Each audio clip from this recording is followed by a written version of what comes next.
Job Corps and Head Start. Her mother was the founder of the Special Olympics, and she was taught to serve, and she was taught to leave a legacy, she was taught to make a difference in the world. So I asked her, as the publisher of a title of a magazine called Success, how do you define success?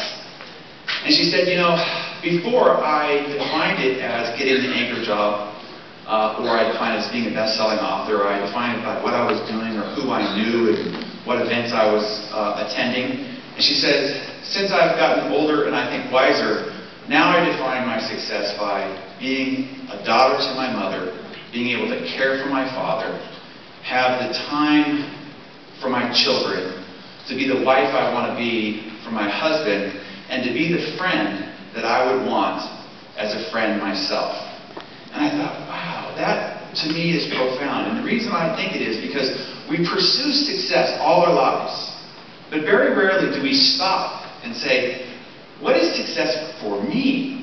Because I think we're kind of come out of the chute and we're following the lead of society or our parents or other people in leadership positions about this is what it means to be successful. It's this title, or it's this job, or commercial media says it's got to be this car or this pair of shoes, or you know this wrinkle-free face, and that ends up becoming our pursuit for success.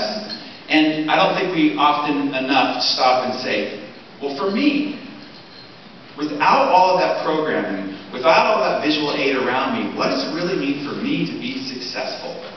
And so I challenge you with that thought yourself as you walk away from here and say, how would I define success? My own personal definition.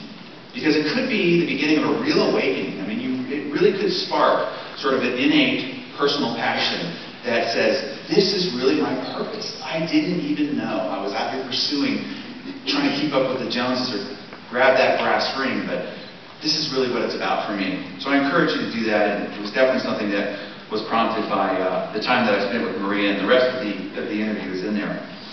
So I want to introduce our esteemed guests, to Damon and John.